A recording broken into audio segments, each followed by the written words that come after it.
Hi everyone, welcome to ASAP. So ഇന്ന് നമ്മൾ നോക്കാൻ പോകുന്ന ടോപ്പിക്ക് ഒരു ഇമ്പോർട്ടൻറ്റ് ക്വസ്റ്റ്യൻ ആണ്, ഒരു ടോപ്പിക്കായിട്ടല്ല. ഈ ഇടയായിട്ട് PSCയിൽ വന്നിട്ടുള്ള കുറച്ച് ബുദ്ധിമുട്ടുള്ള ക്വസ്റ്റ്യൻ നിങ്ങൾക്ക് കാണുമ്പോഴേ മനസ്സിലാവും. ക്വസ്റ്റ്യൻ നോക്കിക്കോളൂ. ഒരു വാസ്തുശില്പ ഘടന നൽകിയിരിക്കുന്ന ചിത്രത്തിൽ കാണിച്ചിരിക്കുന്നത് പോലെ 0.5 സെൻറ്റിമീറ്റർ, 1 സെൻറ്റിമീറ്റർ, 1.5 സെൻറ്റിമീറ്റർ, 2 സെൻറ്റിമീറ്റർ ആരമുള്ള എയിൽ നിന്ന് ആരംഭിച്ച് എയിലും ബിയിലും മാറി മാറി കേന്ദ്രങ്ങളുള്ള തുടർച്ചയായ അർദ്ധവൃത്തങ്ങളാൽ നിർമ്മിതമാണ്. 13 അർദ്ധവൃത്തങ്ങൾ ചേർന്ന അത്തരമൊരു വാസ്തുശില്പഘടനയുടെ ആകെ നീളം എത്ര എന്നാണ് ചോദിച്ചിട്ടുള്ളത്. ഓക്കെ, സോ നിങ്ങൾക്ക് ഈ ചിത്രം കണ്ടാലേ അറിയാം അല്ലേ, ഇതിൽ ഒത്തിരി വൃത്തങ്ങളുണ്ടെന്ന് പറഞ്ഞുകൂടാ, ഒത്തിരി അർദ്ധവൃത്തങ്ങളുണ്ട് അല്ലേ. ഓരോ വൃത്തത്തിൻ്റെയും പകുതിയായിട്ട് ഇങ്ങനെ ഇട്ടിട്ടുണ്ട്. ഇതിലെ കേന്ദ്രങ്ങൾ എന്ത് ചെയ്യുന്നുണ്ട്, മാറി മാറി വരുന്നുണ്ട് എന്ന് പറയുന്നുണ്ട് അല്ലേ. എ, ബി, പിന്നെ അടുത്ത കേന്ദ്രങ്ങളായിട്ട്. അപ്പോൾ എ കേന്ദ്രമായിട്ട് വരുമ്പോൾ ഇവിടെ ഒരു അർദ്ധവൃത്തം വരുന്നുണ്ട്, ബി കേന്ദ്രമായിട്ട് വരുമ്പോൾ അടുത്തൊരു അർദ്ധവൃത്തം വരുന്നുണ്ട്, അടുത്ത ഇതായിരിക്കും കേന്ദ്രം, അതിൽ അടുത്തൊരു അർദ്ധവൃത്തം വരുന്നുണ്ട്. അങ്ങനെ മാറി മാറി വരുന്നുണ്ട്. സ്വാഭാവികമായിട്ടും ഇതിൻ്റെ ആരങ്ങളും എന്ത് ചെയ്യും, അപ്പോൾ മാറുന്നതായിട്ട് നിങ്ങൾക്ക് കാണാം. ഇവിടെ തന്നെ പറയുന്നുണ്ട് 0.5 ആദ്യമുള്ള ആരം എന്ന് പറയുന്നുണ്ട്, 1 അങ്ങനെ. സോ ഇതിൽ മൊത്തം നീളം കാണാൻ പറഞ്ഞിട്ടുണ്ടെങ്കിൽ നമ്മൾ എന്താ ചെയ്യണം, ഈ അർദ്ധവൃത്തത്തിൻ്റെ നീളം കാണണമെങ്കിൽ നമ്മൾ പഠിച്ചിട്ടുള്ളത് അതിൻ്റെ ചുറ്റളവ് എന്നുള്ളതല്ലേ അല്ലേ. സോ ക്വസ്റ്റിനെ ഞാൻ വലുതായി കാണിക്കാം ചിത്രം. സോ ഇതിൽ നമ്മൾ കാണേണ്ടത് ഈ നീളം എന്ന് പറയുമ്പോൾ ഇതിൻ്റെ ചുറ്റളവാണ്, ഈ അർദ്ധവൃത്തത്തിൻ്റെ. ഈ നീളം എന്ന് പറയുന്നത് ഈ അർദ്ധവൃത്തത്തിൻ്റെ ചുറ്റളവാണ്. സോ ഇതിൻ്റെ എല്ലാത്തിൻ്റെയും കൂടെ ചുറ്റളവ് കൂട്ടാനാണ് എന്തുള്ളത് പറഞ്ഞിട്ടുള്ളത്. സോ ചെറിയൊരു സമയം പോരാ, കുറച്ച് സമയം എടുത്തിട്ടേ ഇത് ചെയ്യാൻ കഴിയുള്ളൂ നിങ്ങൾക്ക് ഈ ക്വസ്റ്റ്യൻ. ഓക്കെ, അപ്പോൾ നമുക്ക് ചെയ്യാം. സോ ഒരു വൃത്തത്തിൻ്റെ ചുറ്റളവ് നമ്മൾ എത്ര പഠിച്ചിട്ടില്ലേ, വൃത്തത്തിൻ്റെ ചുറ്റളവിൻ്റെ ഇക്വേഷൻ. വൃത്തത്തിൻ്റെ ചുറ്റളവിൻ്റെ ഇക്വേഷൻ നമ്മൾ പറയാറുള്ളത് 2πr എന്നാണ് പറയാറുള്ളത്, 2πr. അപ്പോൾ അർദ്ധവൃത്തത്തിൻ്റെ ചുറ്റളവ് എന്തായിരിക്കും, ഈ വൃത്തത്തിൻ്റെ പകുതിയല്ലേ വരുള്ളൂ, അർദ്ധവൃത്തം എന്ന് പറയുമ്പോൾ പകുതിയേ വരുള്ളൂ. സോ അതിനെ 2 കൊണ്ട് നിങ്ങൾ ഡിവൈഡ് ചെയ്തിട്ടുണ്ടെങ്കിൽ നമുക്ക് ഇക്വേഷൻ എന്താ വരിക, πr എന്നാണ് വരിക ചുറ്റളവ്. ഓക്കെ, സോ നമുക്ക് ഈ πr ചെയ്തിട്ടുണ്ടെന്നുണ്ടെങ്കിൽ ഈ ഒരു നീളം കിട്ടും, അടുത്ത πr ചെയ്ത ഈ ഒരു നീളം, അങ്ങനെ 13 πr എന്നുള്ള ഇക്വേഷൻസ് വരും. സോ ആ 13 അർദ്ധവൃത്തത്തിൻ്റെ ചുറ്റളവ് കാണാൻ വേണ്ടിയിട്ട് നിങ്ങൾ ഉപയോഗിക്കേണ്ട ഇക്വേഷൻ എന്ന് പറയുന്നത് πr എന്നുള്ള ഇക്വേഷനാണ്.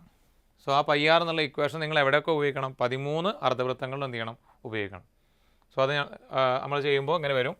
ആദ്യത്തിൻ്റെ ആരം എത്രയുടെ വരിക, π × 0.5 എന്നാണ് വരിക, പ്ലസ് അടുത്ത ആരം വരുന്നത് π × 1, അടുത്ത ആരം 1 സെൻറ്റിമീറ്റർ എന്നാണ് പറയുന്നത്, അടുത്ത ആരം വരുന്നത് π × 1.5, അങ്ങനെ 13 സോ ഇതിൽ നിങ്ങൾ സൂക്ഷിച്ച് നോക്കുകയാണെന്നുണ്ടെങ്കിൽ ഇതിൽ ഈ പ്ലസിൻ്റെ അപ്പുറമായിട്ട് കോമൺ ആയിട്ട് വരുന്നത് 0.5 π ഇതിൽ നിങ്ങൾക്ക് കോമൺ ആയി വരുന്നത് കാണാം.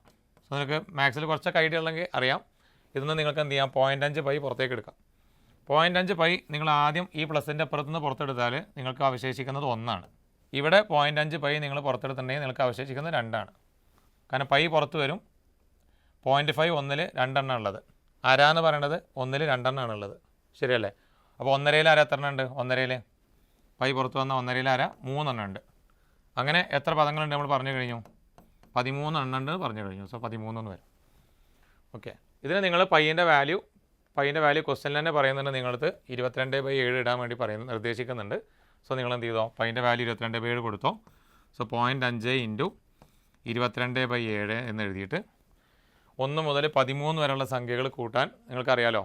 ഒന്നല്ലെങ്കിൽ 1, 2, 3 എന്ന് പറഞ്ഞിട്ട് കൂട്ടുക, അതല്ലെങ്കിൽ നമ്മളൊരു ഇക്വേഷൻ പഠിച്ചില്ലടാ, 1 മുതൽ n വരെയുള്ള എണ്ണൽ സംഖ്യകളുടെ തുക കാണാൻ n × n+1/2 എന്നാണ് ഇക്വേഷൻ പഠിച്ചിട്ടുണ്ട്. നിങ്ങൾക്ക് ആ ഇക്വേഷനിൽ 13 ആണല്ലോ, 13 വരെയുള്ള തുകയല്ലേ. സോ 13 × 13 + 1 എന്ന് പറഞ്ഞാൽ 14/2 എന്നുള്ള ഇക്വേഷൻ ഉപയോഗിക്കും. ഒന്നുകൂടെ ക്യാൻസലിങ്ങിന് വേണ്ടിയിട്ട് ഈ 0.5 നിങ്ങൾ ആരാന്ന് ഭിന്നസംഖ്യയിൽ എഴുതിയിട്ടുണ്ടെങ്കിൽ ഒന്നും കൂടെ എളുപ്പമായി. സോ 22/7 × 13 × 14/2 എന്ന് എഴുതിയിട്ട് നമുക്കിതിൽ ഏതൊക്കെ ക്യാൻസൽ ചെയ്യാൻ തോന്നുന്നുണ്ട്, ആദ്യം വെട്ടാനുള്ള വെട്ടിക്കോ, ഇൻറ്റു ചെയ്യുമ്പോൾ. സോ 2 22-ൽ എത്ര തവണ പോകുന്നുണ്ട്, 11 പ്രാവശ്യം പോകുന്നുണ്ട്. 2 14-ൽ 7 പ്രാവശ്യം പോകുന്നുണ്ട്. ഈ 7-ൽ നിങ്ങൾക്ക് ക്യാൻസൽ ചെയ്യാം. സോ നിങ്ങളുടെ ആൻസറായി വരുന്നത് എത്രയിടാം, 11 × 13 എന്നുള്ളതാണ്.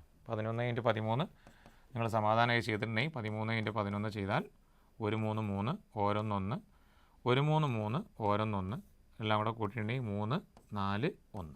സോ നിങ്ങളുടെ ഓപ്ഷനിൽ ഏതാ വന്നിട്ടുള്ളത്, ഇത് ഓപ്ഷൻ എ 143 ശരിയായ ഉത്തരം. സോ ഇതുപോലത്തെ വളരെ ഇൻഫോർമേറ്റീവ് ആയിട്ടുള്ള വീഡിയോ കൊണ്ട് ഇനിയും കാണാം. Thank you so much.